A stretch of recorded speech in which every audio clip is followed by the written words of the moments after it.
આપ જોઈ રહ્યા છો Lakhtar news update channel subscribe કરો, નોટિફિકેશન મેળવવા બેલ આઇકોન દબાવો।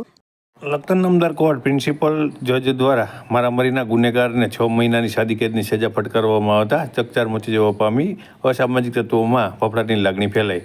તપાસ કરતા અધિકારીની તપાસ અને લખતર નામદાર કોર્ટ સરકારી વકીલની દલીલોને ગ્રાહ્ય રાખી સજા સંભળાવવામાં આવી। ગુજરાત રાજ્ય કોર્ટની વેબસાઇટ ઉપરથી મળતી માહિતી મુજબ લખતર તાલુકાના તલસાણા ગામના વિપુલભાઈ ગટુરભાઈ આરોપી રણજીતસિંહ ઉર્ફે બાપુ સામે આઈપીસીની જુદી જુદી કલમ નીચે ફરિયાદ દાખલ કરવામાં આવી હતી। આ કેસ લખતર નામદાર પ્રિન્સિપલ જજ શ્રી એચ કે મેરિયા સમક્ષ ચાલી ગયો હતો। આ કેસમાં તપાસ અધિકારી નરેન્દ્રસિંહ કાછે દ્વારા ઝીણવટભરી તપાસ કરી કેસ પેપર તૈયાર કરવામાં આવ્યા હતા। આ કેસમાં લખતર નામદાર કોર્ટના સરકારી વકીલ સુધાબેન રામી દ્વારા ફરિયાદી તરફી અસરકારક અને ધારદાર દલીલો કરવામાં આવી હતી।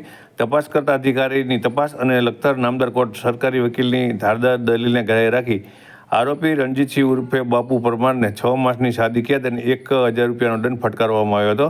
જો આરોપી દંડની રકમ ના ભરે તો વધુ 30 દિવસની સજા ફટકારવામાં આવતા લખતર તાલુકામાં મારામારી કરતા આરોપીઓમાં અસામાજિક તત્વોમાં હાલ ફફડાટની લાગણી ફેલાઈ જવા પામી છે।